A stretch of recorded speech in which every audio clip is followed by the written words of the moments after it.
comme souvent, lorsque c'est le plus fort qui triomphe, lorsque le mensonge recouvre tout, même ceux qui sont dans la vérité finissent par se poser des questions.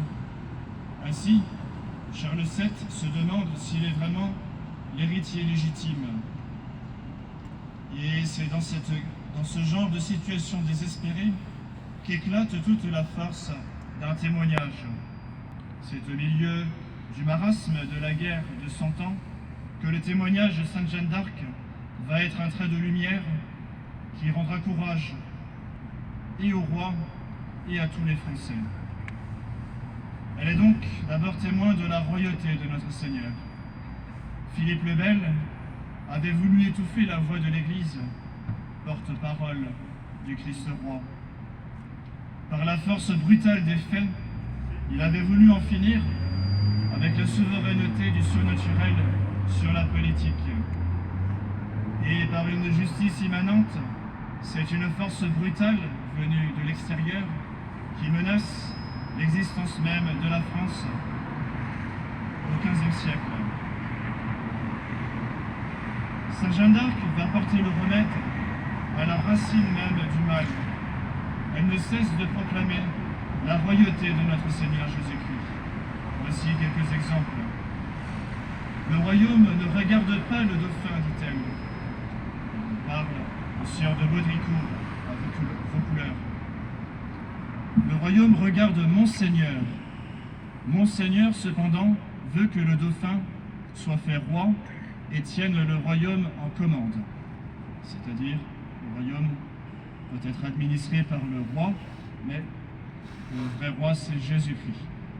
Autre exemple, gentil dauphin, dit-elle, c'est le roi des cieux qui vous mande par moi que vous serez sacré et couronné à Reims et que vous serez lieutenant du roi des cieux qui est roi de France. Par ces paroles, Jeanne d'Arc rappelle que le vrai roi de France est bien Jésus-Christ. Le prétendant au trône reçoit le sacre pour exercer le pouvoir au nom de Jésus-Christ. Il tient la place, c'est là le sens du mot lieutenant, il tient la place de Jésus-Christ et par conséquent il doit gouverner le royaume en se conformant à son propre roi, c'est-à-dire en se conformant à la loi de Dieu. Et enfin, il aura à rendre compte à Jésus-Christ de la façon dont il aurait gouverné. Voilà en quelques mots ce que rappelle Sainte Jeanne d'Arc dès le début de sa mission.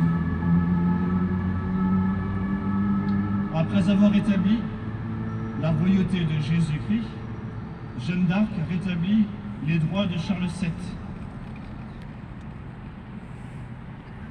Elle rassure le dauphin sur sa légitimité. Voici ce qu'elle dit.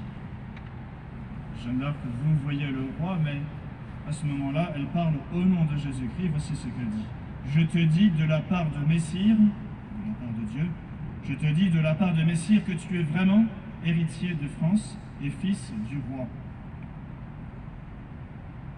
Et après avoir rassuré le dauphin sur sa légitimité, sur son droit donc à la couronne, elle va ensuite rassurer les Français sur leurs droits en disant aux Anglais, dans une lettre qu'elle fait écrire, « Je suis envoyé par le roi du ciel pour vous bouter hors de France. Vous, hommes d'Angleterre qui n'avez nul droit dans ce royaume, le roi des cieux vous ordonne par moi, Jeanne la Pucelle, que vous quittiez vos forts et rentriez dans vos parages. » Voilà le premier trait de lumière du témoignage de Sainte Jeanne d'Arc.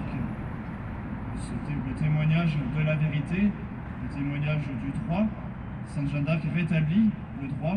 La force, jusque-là, avait primé sur ce droit dans les faits.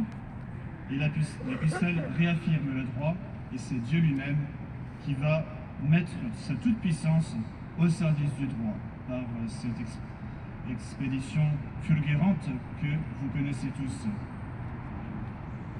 Mais Sainte Jeanne d'Arc est aussi témoin de la charité, c'est-à-dire que la charité de Sainte Jeanne d'Arc, la charité est reine de toutes les vertus, donc la sainteté de Sainte Jeanne d'Arc va accréditer son premier témoignage.